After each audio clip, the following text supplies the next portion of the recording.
Welcome to A Funny Thing Happened on the Way to My Life. This is the place to be for stories to inspire and uplift when life doesn't go according to our plans. I'm Laura Muirhead, your host and the reigning queen of A Funny Thing Happened on the Way to My Life. I can't wait to share the plot twist stories of my guests that will inspire and uplift you when life didn't follow the plan, right here on A Funny Thing Happened on the Way to My Life podcast. And welcome to another episode of A Funny Thing Happened on the Way to My Life. I am so thrilled to have as my guest today, Isaya Gabriel. Isaya and I actually have met a couple times in person. We were on retreats together, one in Scotland and one in Northern Ireland. So it's been a couple years, and so I'm super excited to reconnect with Isaya. So go ahead and introduce yourself and tell our listeners what wonderful things you do in the world. I know you have many talents, so share with us what you do.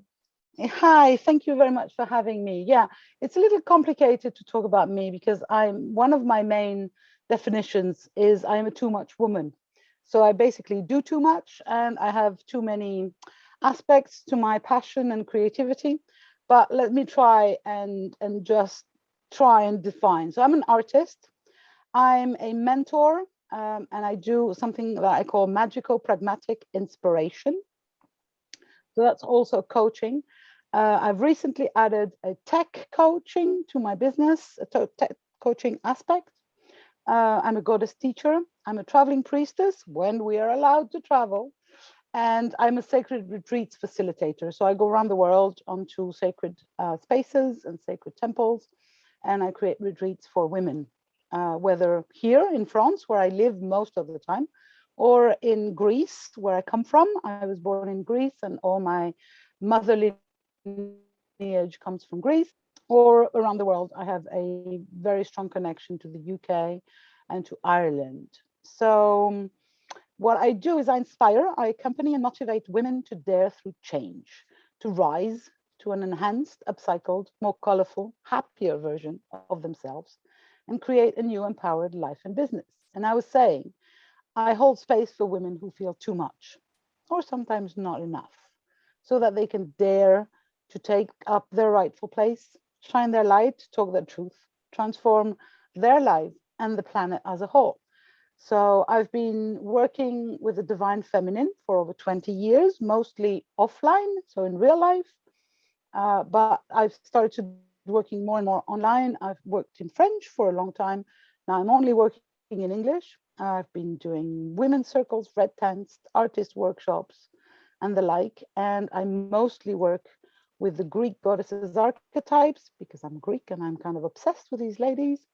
And so I have created a system that encompasses 8 Greek goddesses that is a way for a woman to visit all the aspects of her life and personality and to heal on the way to, well, happiness. I know that it sounds corny, but there's, yeah, to a better life and a better energetic influence on the planet as well. Because I feel that it's kind of the same, basically. If I'm happy, what the energy that I spill around me, that overflows from me, is a better one. So it's a win-win situation. So that's what I do, roughly. And so it's both very woo-woo and crazy spiritual and the sorts, but also it's very practical. I teach tech and how to use software and how to ground yourself with very practical tips and tricks. And so I've got this, I'm both connected to Father Sky, Uranos in Greek, and to Mother Earth, Gaia in Greek as well. And so I feel like I'm this conduit, basically. Yeah. I think that sums it up.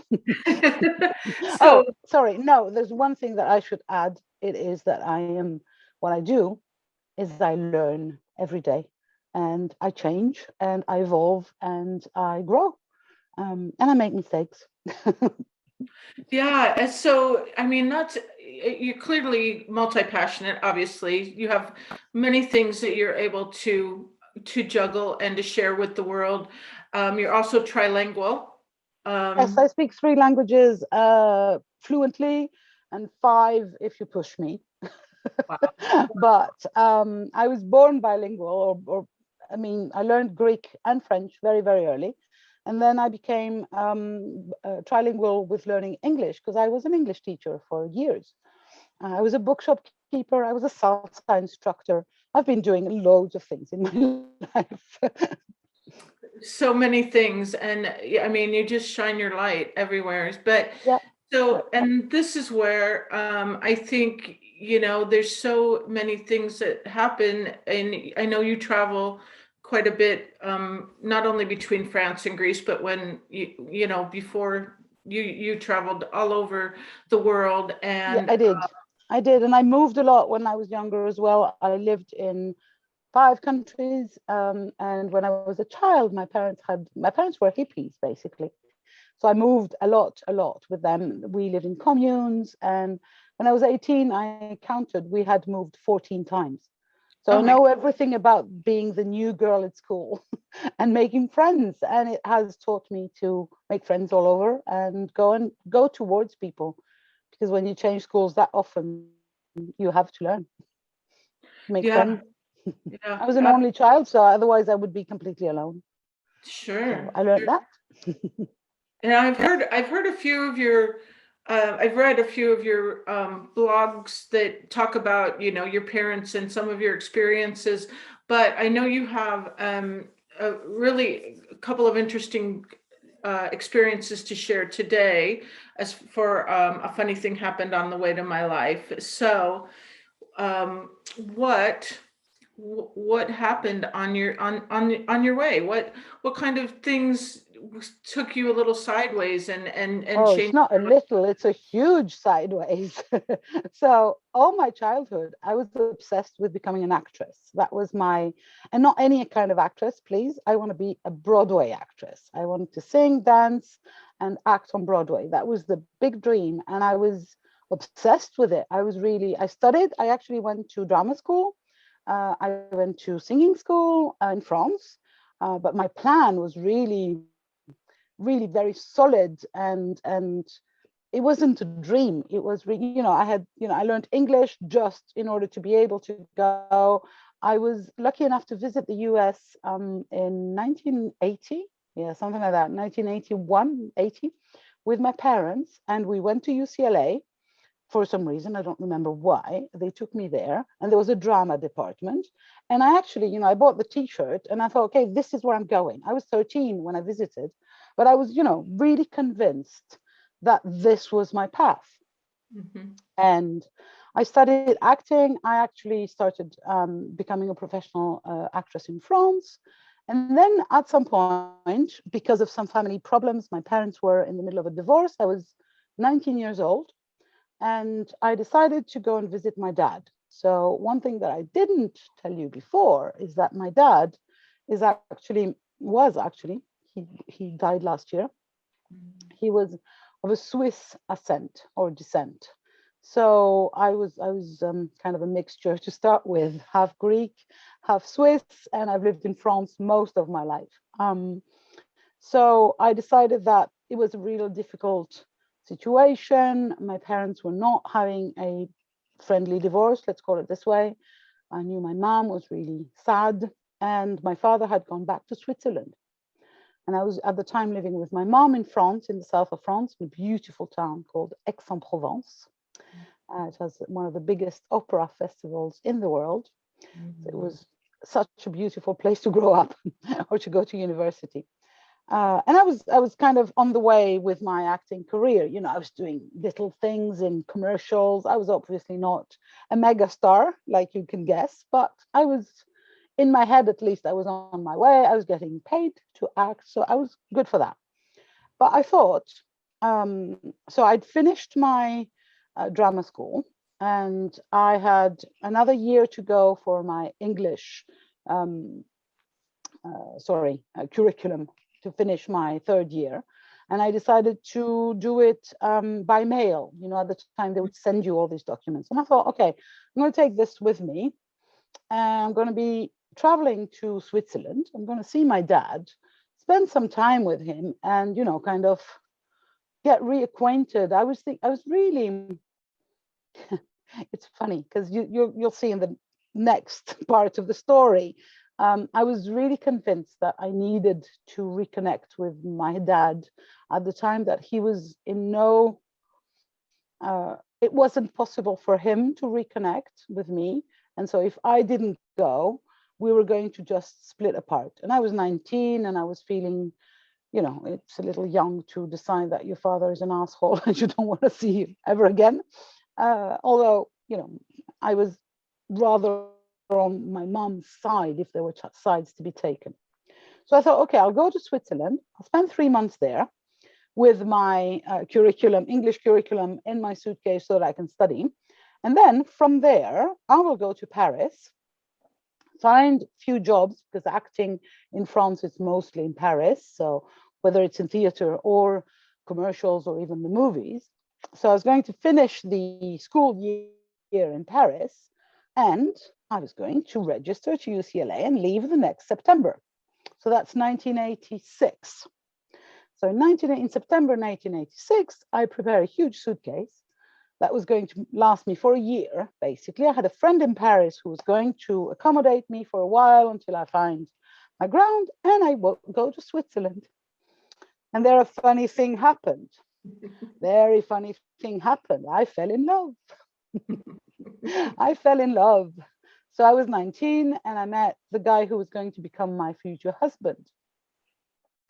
At the time he was working, he was 27 years old, he was slightly older than I was, and he was working in a cultural center that was actually run by my dad. So when I arrived there, I met him, and he was running the movie theater. And so it was like, I can't tell you, it was in my head, it was, well, there's no way, I have to stay. I didn't even think it over. I didn't even consider that, I was giving up something. I was just in love, as a young love, and I was really sure that whatever I was planning would happen at some point. Well, guess what? It never happened.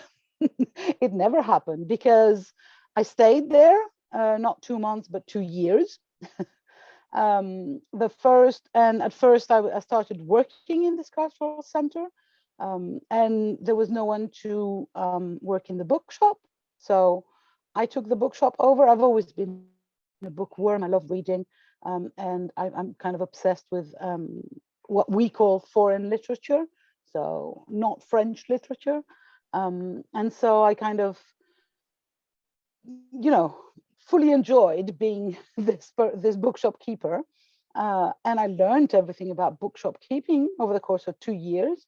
The cultural center was also, there was a cinema, there was a record shop at the time, records, yeah. Long gone. I know, that gives me an age. I know that is, you get old. And sorry, let me just stop my phone because it's making noise. Sorry. Yeah, so there was a cinema, a record shop, a bookshop, there was an art gallery, and a little tiny coffee shop restaurant thingy in this cultural center. So I worked there for 2 years while, fully enjoying my love affair with the guy who actually finally decided to agree to marry me, or I agreed to marry him, whatever. So after 2 years, so this is Switzerland, right? And yeah. I come from, I was living with my mom in France, in a town that is in the south of France. So we're talking nice summers, going to the sea, kind of really good temperatures, something like California weather, if you will. And then here I am in Switzerland, which is like Michigan. So it's like freezing winters, snow everywhere. And although my father is Swiss, I'd never actually lived in Switzerland very long, mostly not in the winter. and I couldn't stand it. Basically, I was just like freezing my ass. And so after 2 years, I said to my husband, listen, this is not going anywhere. We have to, I'm going back, because I'd never finished my English curriculum. I binned the paper and fully committed to being in love and having fun in the bookshop. And so after 2 years, I said, okay, I have to go back on track. So I'll go back to where I came from in France, and I'll take my studies again, and I'll finish my master's, and then I'll go to the UCLA again, insisting with this. And then we kind of, and he said, I want to come with you. That's fine. This is a beautiful plan. And we created this new dream where we were going to be, he was going to be a movie director, because he was a cinema buff, and he still is, as a matter of fact. And he was running this tiny cinema hall. So he came with me. He went back to university and studied some cinema and movie making and producing. And I finished my English master's. And then again, I never went to UCLA. So I ended up working in a bookshop for almost 20 years in various bookshops. You moved back from Switzerland now, were you married? Were the two of you married? We married when we arrived in France, a few months after, a year, I think, after we arrived in France, because this is Europe, not Europe as in the EU, the continent. And that means that if you're Swiss, you can't live in France. You're not allowed to, unless you have a job, which he didn't. And then they will give you a visa. Or if you're married to a French person. So being French, we kind of, we were in love anyway. We weren't planning to get married that soon, but it was kind of so practical that we ended up getting married. And we had a beautiful wedding in Greece by the beach and everything.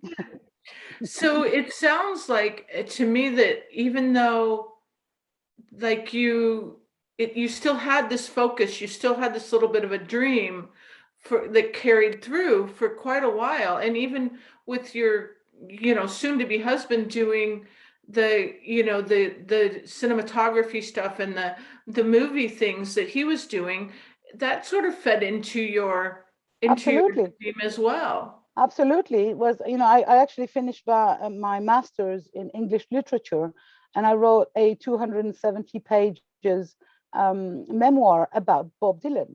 So I was still into, show business in some way. So, and I've been all my life. I mean, I've run theater workshops. I have been acting in around here or wherever I was during my life. I've been singing on stage, and I was a salsa instructor. So I actually learned dancing, ballroom dancing, and then I became an instructor. So all this, the triple threat Broadway menace, although I never went to Broadway and I never became the megastar that I dreamt I was going to become, it has stayed in my life. And I love it. It's kind of part of me as well. But I think it's really interesting that when I was a kid or a teenager, I was so focused on this is the dream. And for a while, when it didn't work, or when I went completely in another direction, or what seemed completely in another direction, I was disappointed. It was like, oh my God. But then I came to realize that I could be an actress, I could be a singer, I could be a dancer without being a Broadway megastar.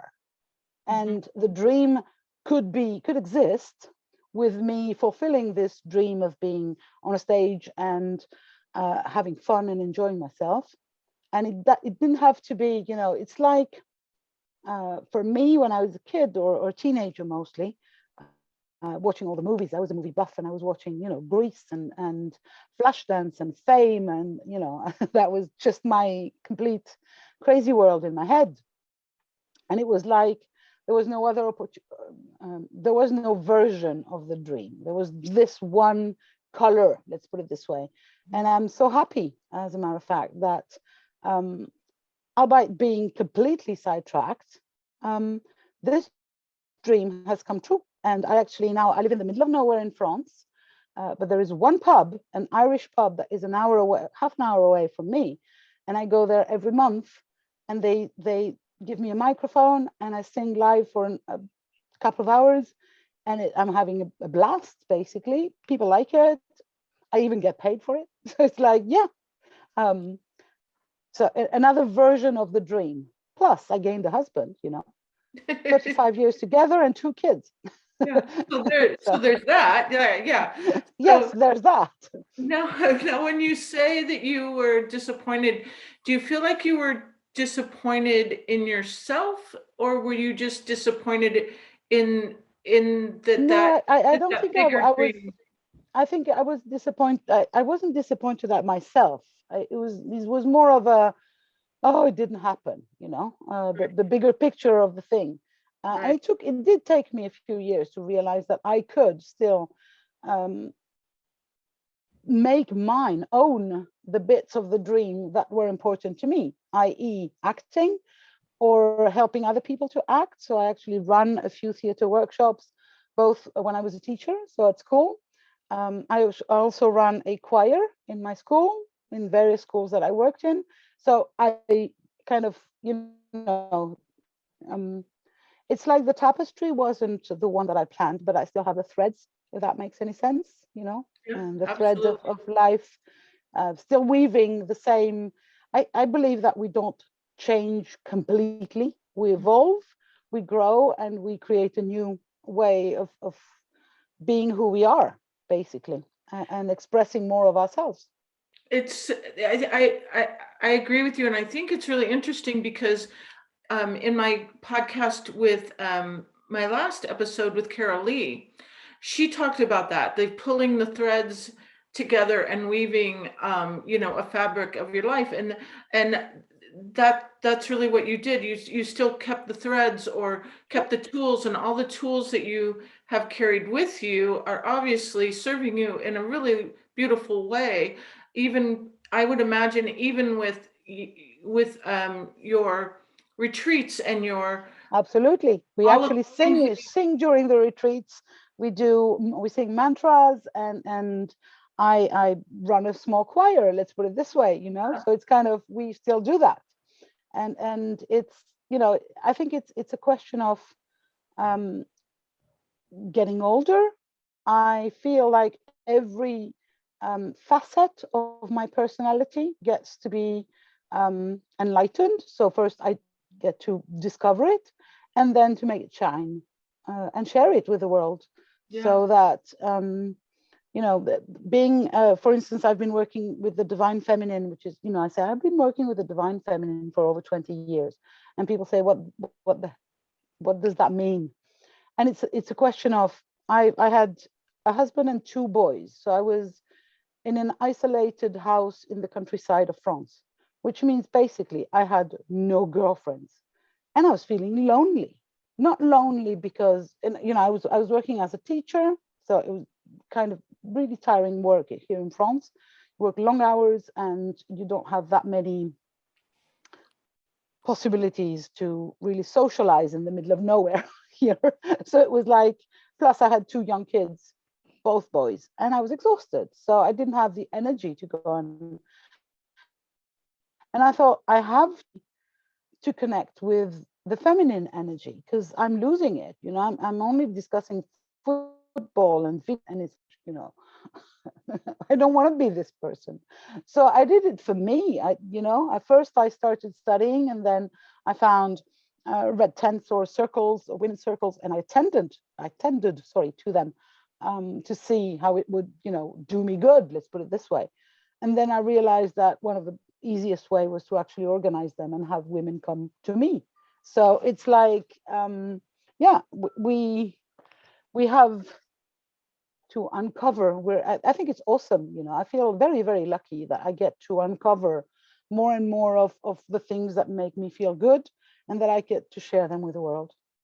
Absolutely. And I feel like that even the dream of and acting, and your background in acting and singing, then you're comfortable in front of people, clearly Yeah, comfortable in front of people, and a lot of people aren't. yeah, So everything is just supporting you in your yeah, in your And life now? when my business kind of had to go online, first of all, because I decided to work in English, which means around here, not many.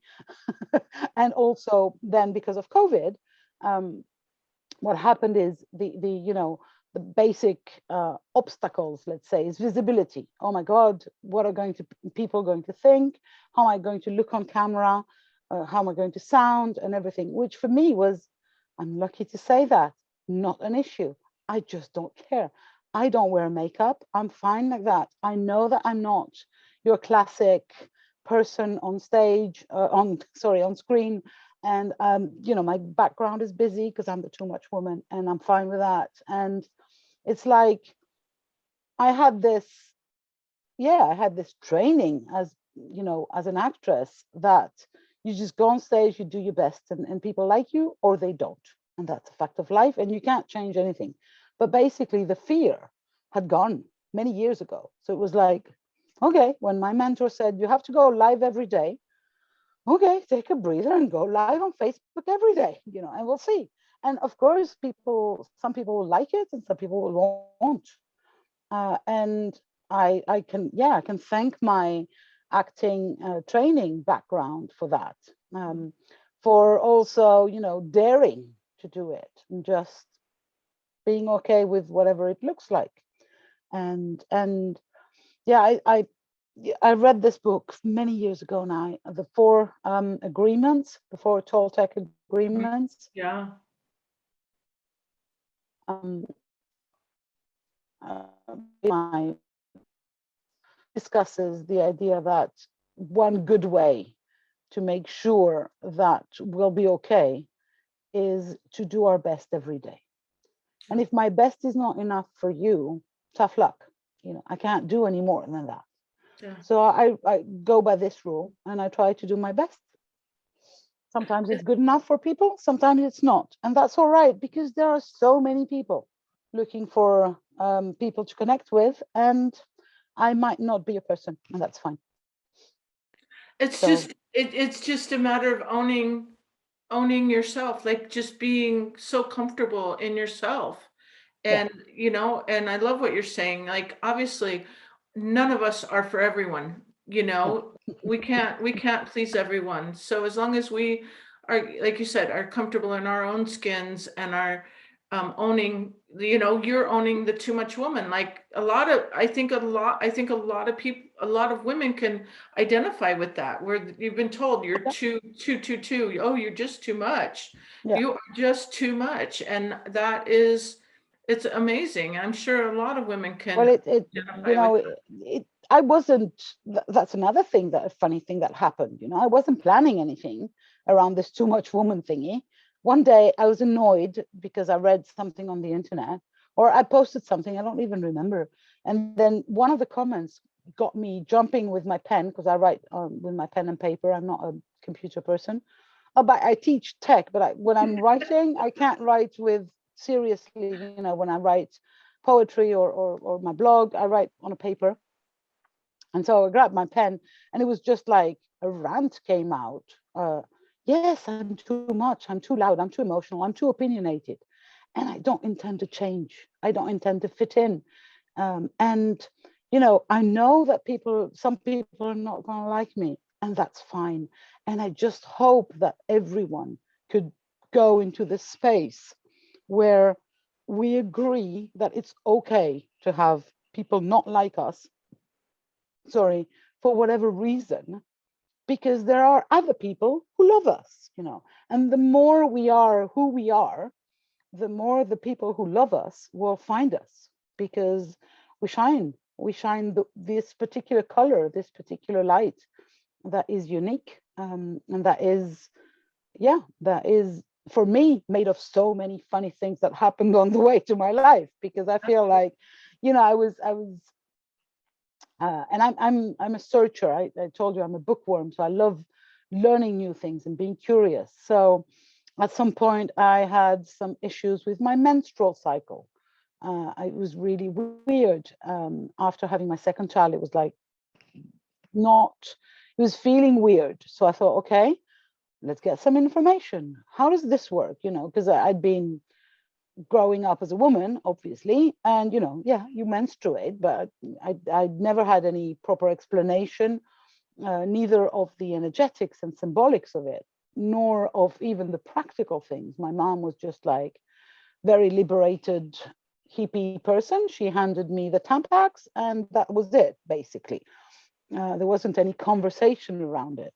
And so here I am, 30 something woman, and I don't know anything about how it works, except for the practical things that we learn at school. But so here I go and start investigating, and I found a new mentor, and I studied this, and then it opened new,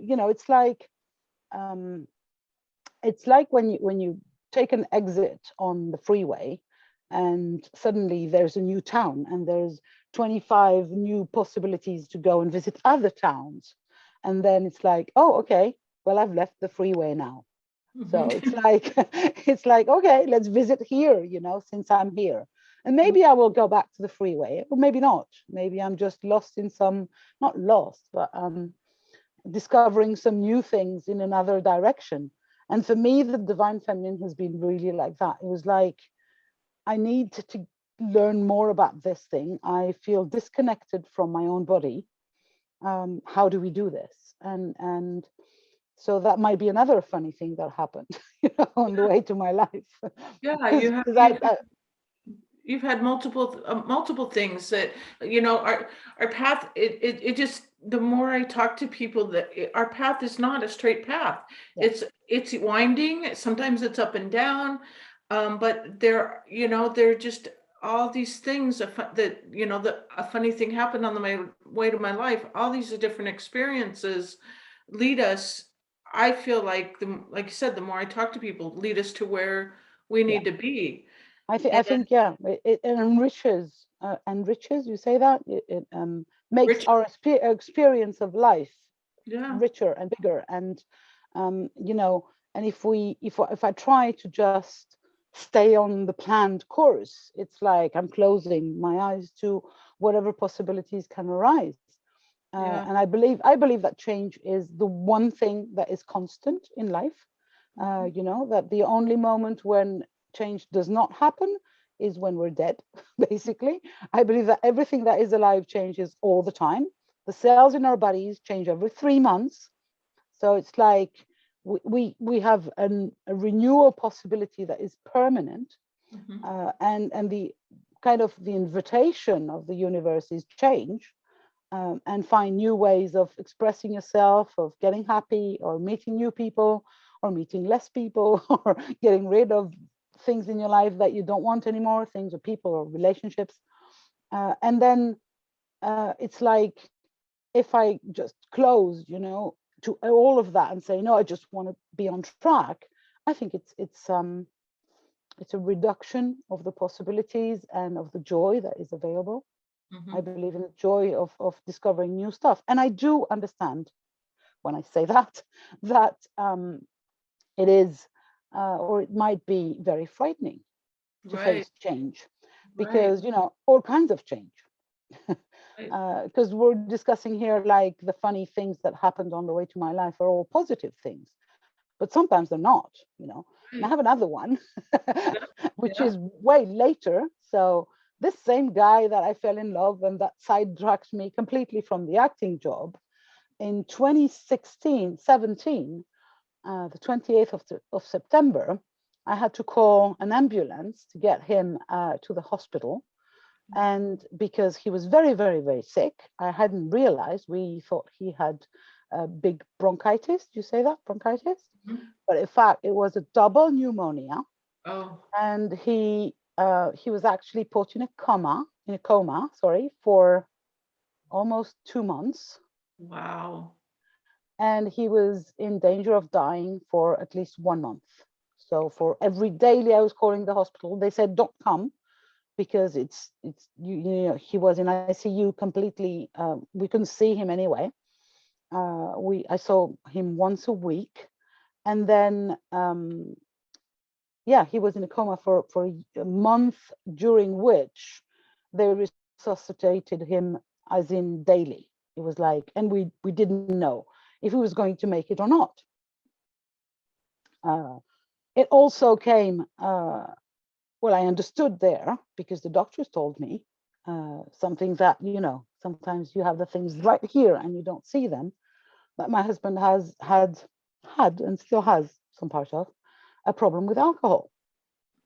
And that's why they had to put him in a coma, because he was at the same time as they were trying to cure his pneumonia, he was in detox.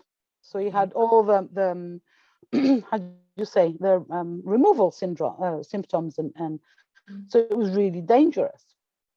Plus, he was a heavy smoker, so it was basically a complete drama. I was having my sons were 22, well, 21 and 17, and it was like, we were living together at the time. They had not left home yet, and it was like, how do I tell these guys that their father might be dying daily? So it was like, Yeah. and it's been like this huge stop, let's put it this way, wherever I was going. And I was, at the time, I was starting to have an online business. I was opening up to the possibility of becoming a coach, and not only a facilitator for retreats and circles offline in real life. I was opening up to, starting to learn. I'd met a couple of my mentors. I bought a few courses, and I was, building my website, and I was really in this very spring excited energy. And it was like, the whole thing like collapsed on my head. It was like, I also came to realize that for a long time, I was so shocked that I'd not seen my husband's problem with alcohol, and which, is more than a problem, is an addiction. It's a disease, you have to do. And I was completely oblivious to it. I didn't want to see it. And suddenly it was there. And so all the questions came rushing, if he survives, is he going to be in what kind of a shape? Because, the doctors were not optimistic. They were telling me things about, he might not find he might be paralyzed. He might be stupid, let's put it this way, have disconnected bits of his mind. So suddenly I was having this, am I going to be caring for an invalid for the next however many years? It was, and how do I deal with this? We live in the middle of nowhere. There's literally no neighbors here. The house we live in, we heat with wood. So it's firewood. So I have to go. So for a few months there, I had to carry all the wood by myself. And I thought, I'm not doing this until I get 60 or 70. Because when I get that older, if he's diminished, how the hell, it was like the whole of my life came to a halt. And for 2 months, I was basically, and then more because he then went to, okay, so he survived. Let's, let's got the suspense. And when he woke up, yeah, let's not freak your listeners. So he survived. When he did wake up from the coma, he spent another month in the hospital. And at the beginning, it seemed like it was going to be difficult for him to find his brains again, but he did. He had a lot of rehab with his legs and everything, and he's walking all right. He's not 100% now, but he still has to go through rehab because, it's a long coma and a long detox. Then he went to an actual alcohol rehab because, he had been through the stages, but not of his own volition. So he needed to actually choose to remain sober and to stop and to quit smoking, which again had happened in the meantime. So it took him, he came back home for Christmas. So he left on the 28th of September, and he came back home just before Christmas, 23rd, I think. I actually went to pick him up at the rehab facility. And for all this time, I was kind of in a shock, basically. I was sitting on a chair drinking tea and thinking, where is my life going?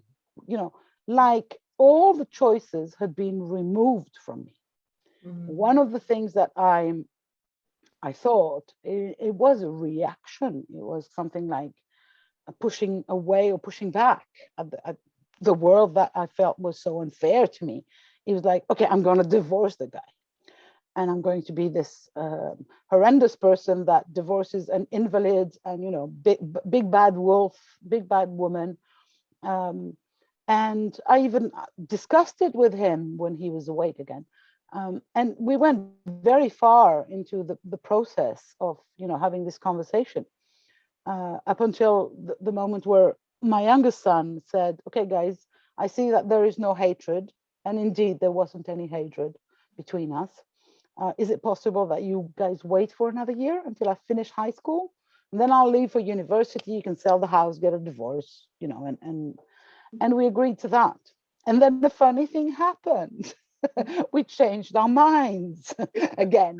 So we decided to stay together and have a different kind of relationship. You know, we're not in this relationship of newlyweds. We love each other. We don't do everything together as we used to do. You know, we're not glued by the hip like we were, because for most of our married life, we had 2 companies that were, first we had the bookshop, and then we had an Airbnb, or rather a B&B here.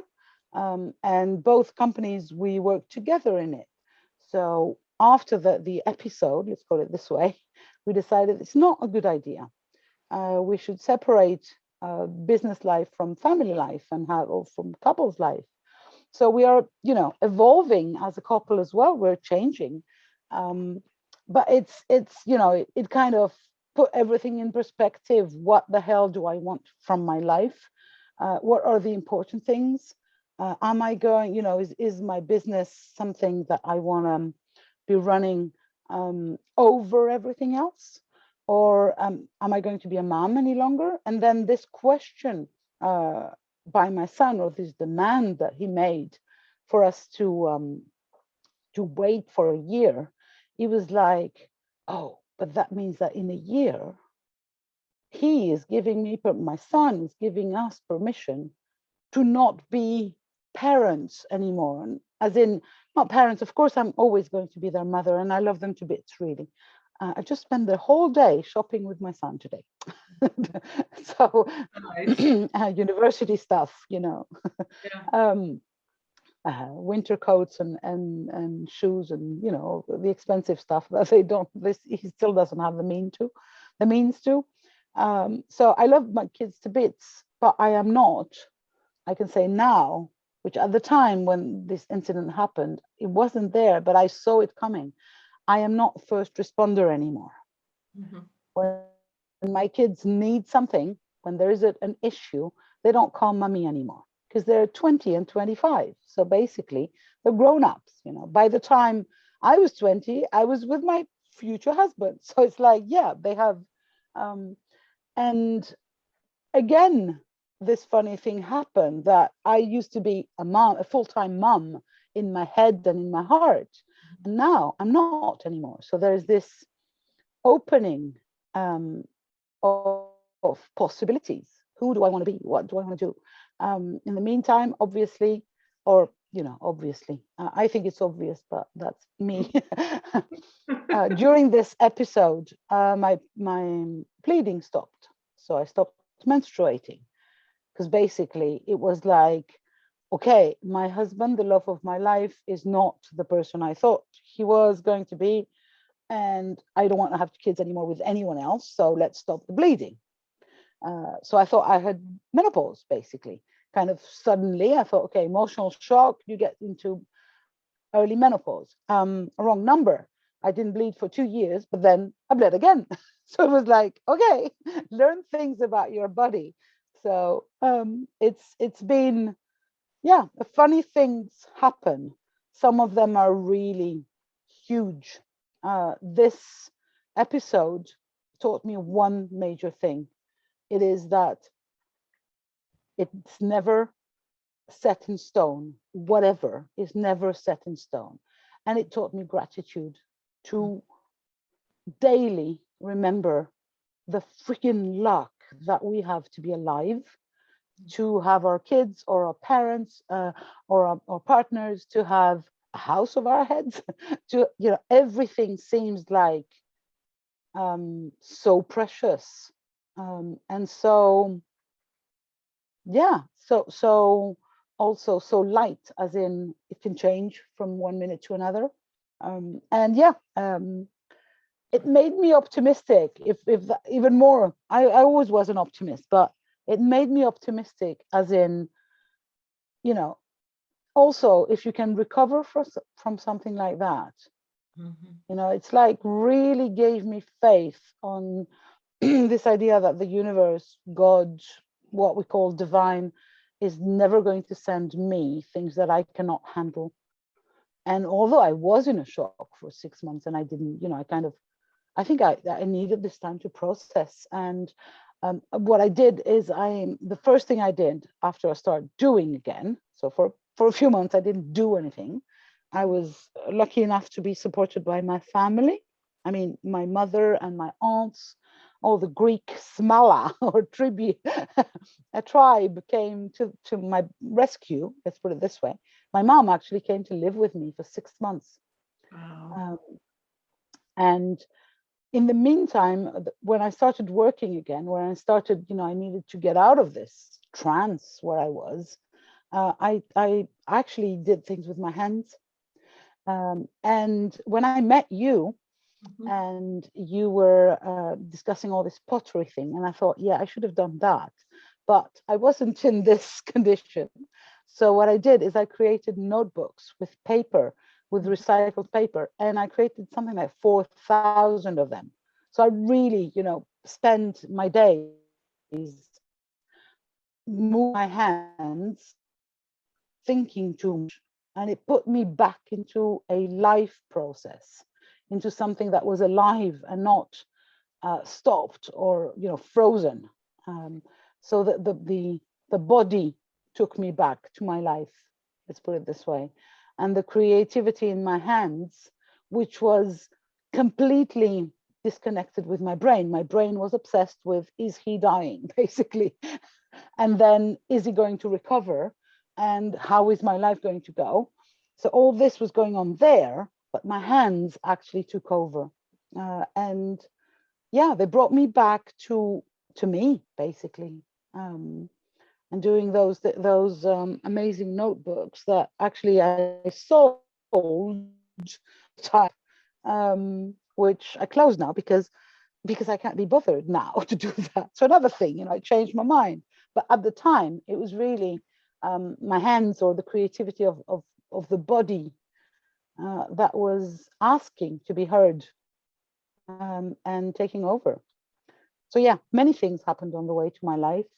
And I can tell you, I'm not finished, because I'm 54 years old and I do not intend to stop my life anytime now. So I don't know if I'll ever get to my life. I think my life is this crazy turning around and meeting new people, and meeting you 3-4 years ago. What was that, 2017 or 2018? So it was, 2018. yeah.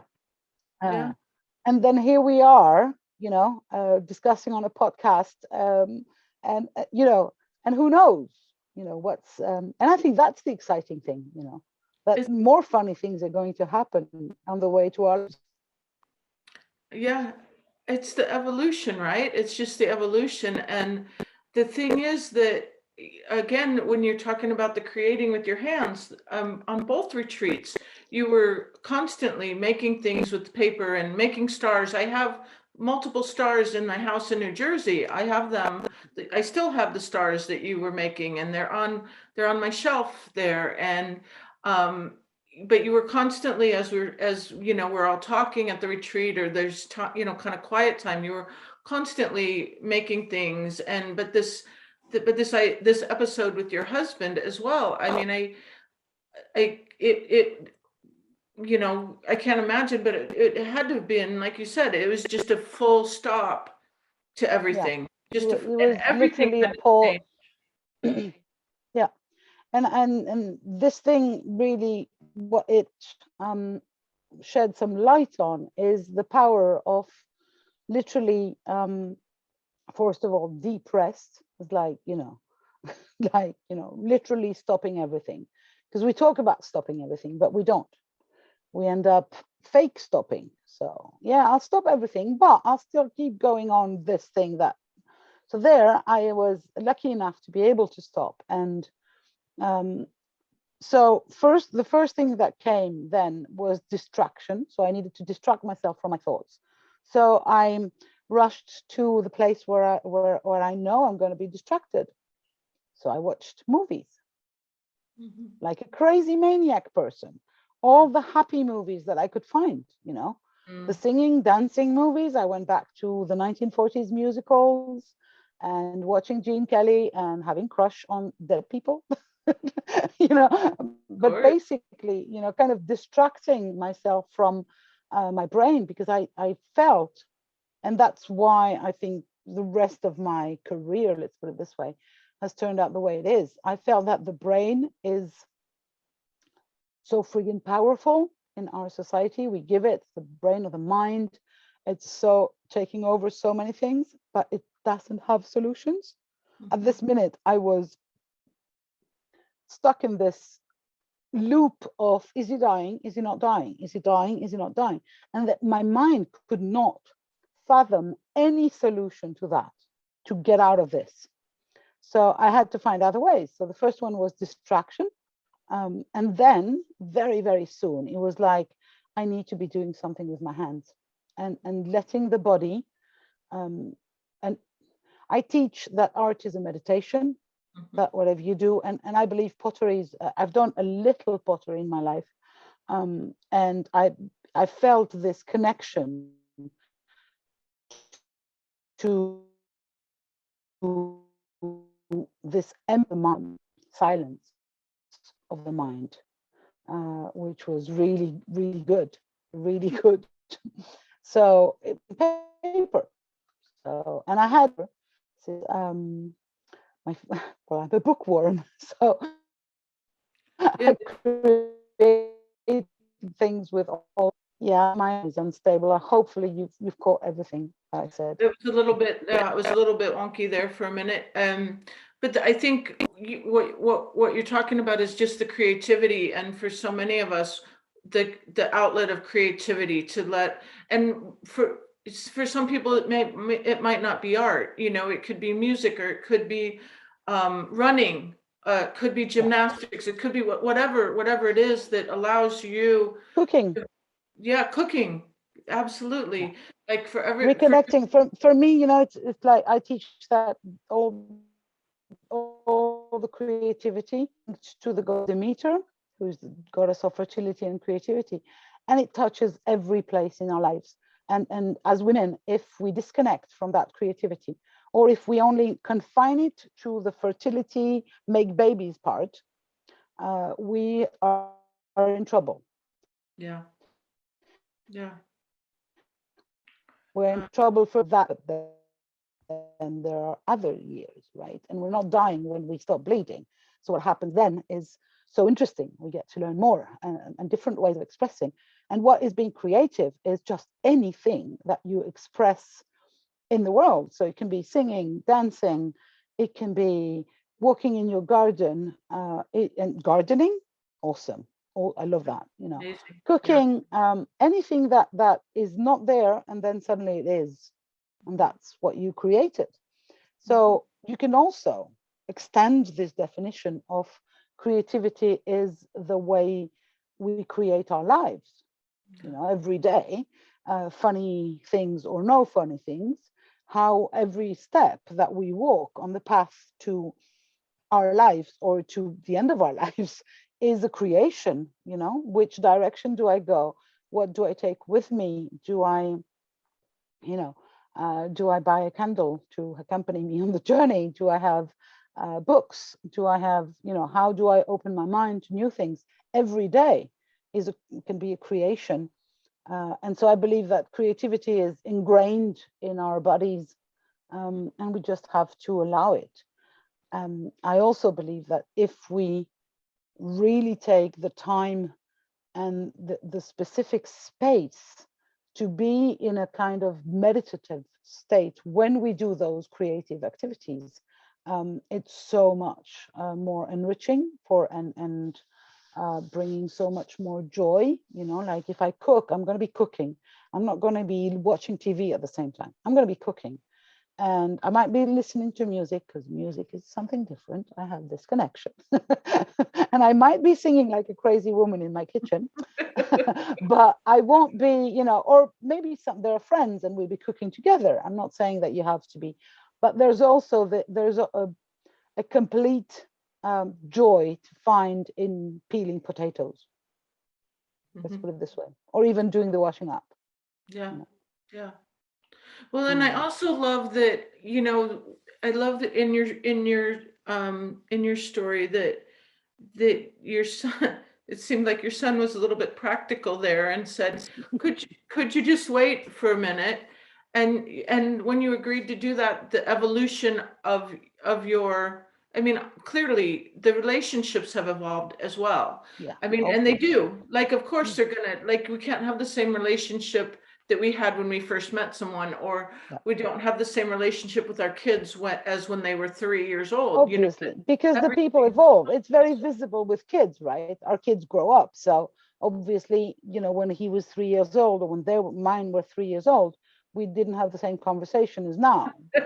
And it's very visible. But I think what is very visible in kids is exactly a reflection of what happens in us, in grown-ups. You know, I have evolved in so many ways, so has my husband, so have you, so has anyone. So if we're going to be staying together in the same house and sharing things in a relationship with someone over the course of, it's going to be 40 years soon. Oh my God, I'm getting old. We have to acknowledge this evolution in ourselves, but also in the other person, and see how, you know, we can make the choice of staying together, which is definitely a choice, and not, you know, for us at least, it's been a choice many times. You know, we had I don't like the word, but the opportunity of splitting up, of divorcing many times. You know, we had fights, we had disagreements, we had even crushes out there, but every time we made the choice to stay together again and again. And when we do this choice, it means that we also have to open up to the idea that, albeit being the same relationship, it has to be a different one, because the people involved are not the same ones. Yeah, and I think that's one of the a big challenge in our lives is, as we evolve, you know, when you are married or in a relationship with some long-term relationship with someone, and living in the same house, the evolution, like you might change, and then that person is maybe not accepting of the changing that you are. I mean, I've completely changed, you know, who I am in the time that I've been married to my husband. And I just was mentioning this the other day. He could, you know, because some of the things that I embrace now, I clearly didn't embrace when we were first married. And he could say to me, you know, forget it. Like you've gone down this path but he's fully supportive, thank goodness. Yeah. And hopefully I'm, you know, can be fully supportive of him and in his evolution as well. And so I think I love this. I love that I feel like this kind of encapsulates our talk today, is this evolution and this growth. Like you said, for a lifetime, you're not done. We're not done. None of us we're not done. And no, we're not done. I believe we're never done. I mean, as in never. I believe we're souls incarnated. So, you know, who knows what happens next time. yeah. And as we go along, you know, we're going to continue to experience a funny thing happened on the way to my life Absolutely. over and over. But So now I must say, now what the second funny thing that we've just discussed, so this illness of my husband, what it has taught me is that I now trust that the universe, God, whatever, is not sending me things that I cannot handle. Because this was the thing. If you talked to me 5 years ago and you told me this, I would have said, you know, I think this is one of the worst things that could have ever happened to me. sure. And it also taught me one thing. It's like, when the worst has happened, it's like, okay, let's do and try new things, you know. It feels like it's much lighter. It feels like life can again become an experiment, like when you're very, very young.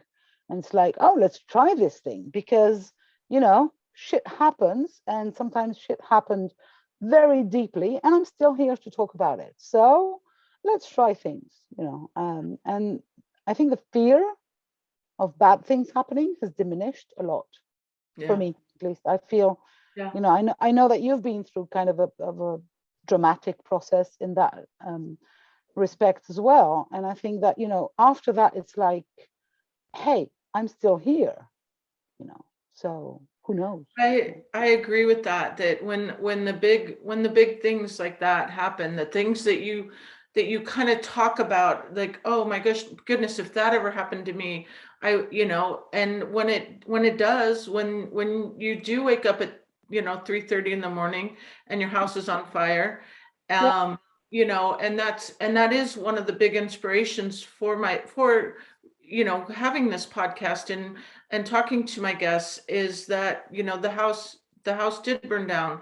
We woke up at 3:30 in the morning, and we're still here, and it yeah, did change a lot of our perspective on a lot of things. But again, like with you, you're forced into dealing with things on a moment by moment basis, yeah, and then yeah, you can slowly go back to, um because I will at some point go deeper into that, the whole experience. But like like with you were forced to deal with his day to day. Is he living right this moment? Is he yeah. living right this moment?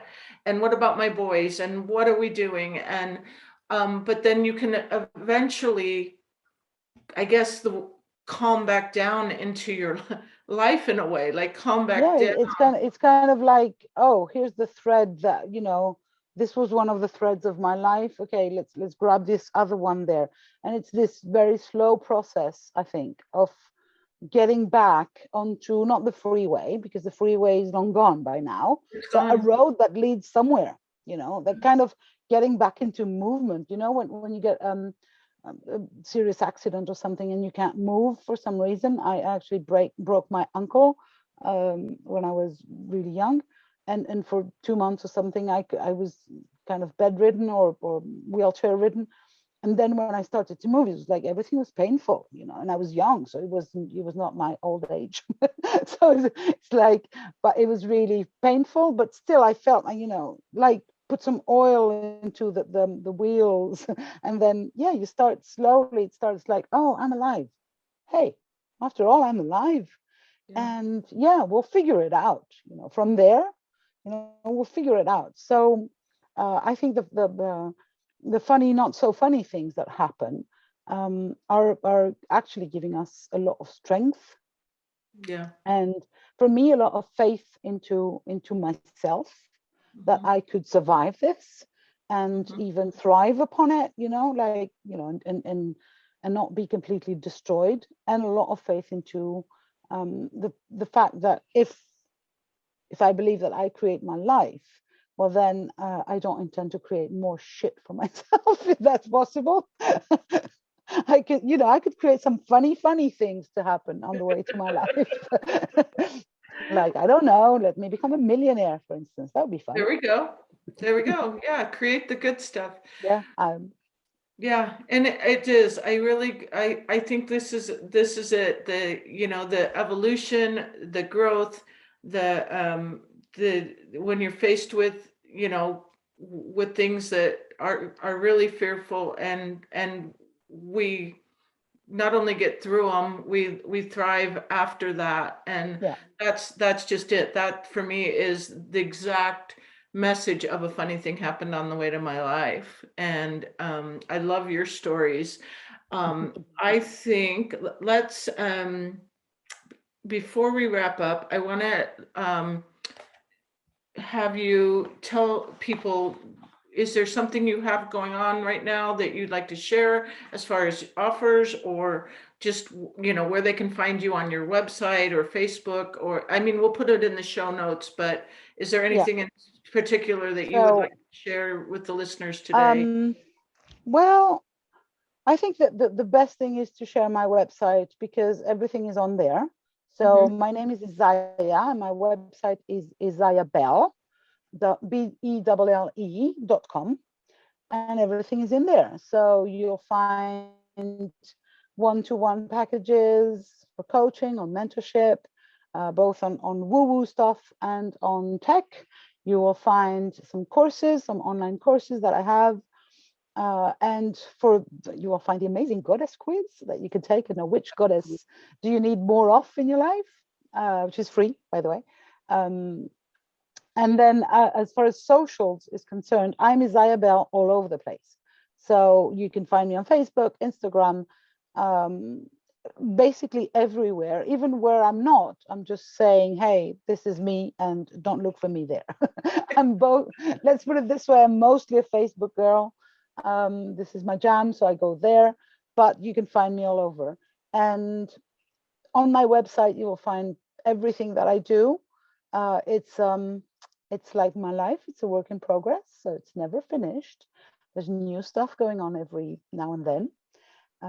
As far as big things are planned, I have a big project, which is really exciting, is first time ever I'm doing a collaborative project. So there's two of us and we're working in a business partnership, which is, for me, is new because I always figured, you know, I'm an only child and I've always been like this lone ranger person and, you know, create everything on your own. And now I'm discovering the joys of partnership.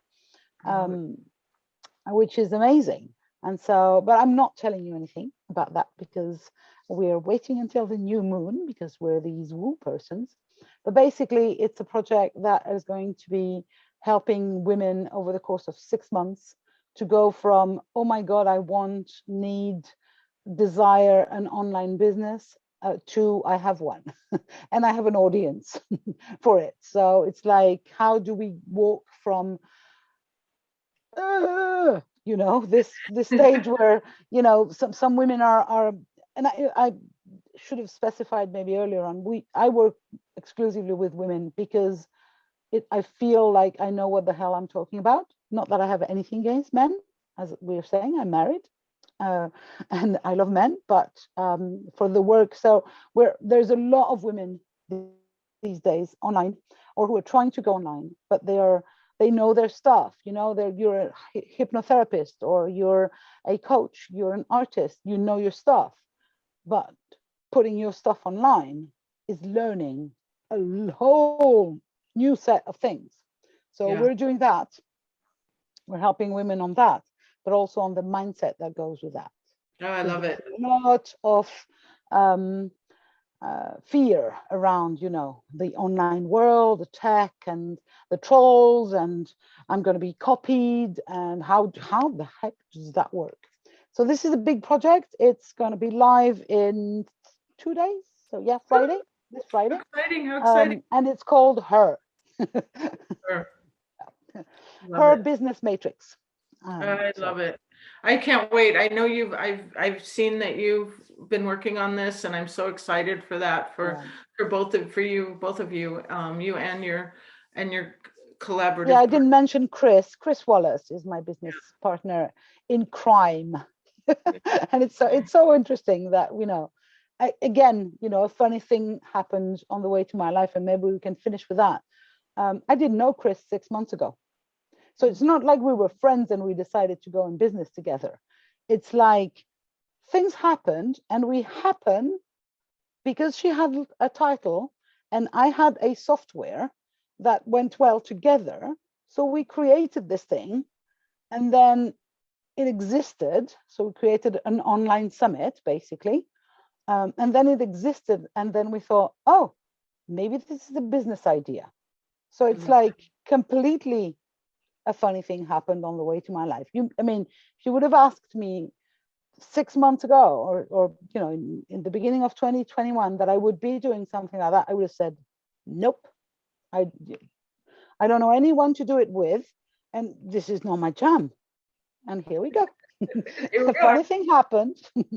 Funny thing happened on the way to your life in 2021. So Thank you again. A huge thank you Pleasure. for joining us. And I want to thank our listeners. Absolutely. Just Thanks for having me, and thanks for listening to me. such a pleasure. I love hearing your stories, and I love hearing your philosophy and sharing your inspiration. So huge gratitude. Thank you very, very much. Thank you for listening to A Funny Thing Happened on the Way to My Life podcast. For more information, visit my website at www.lauramuirhead.com.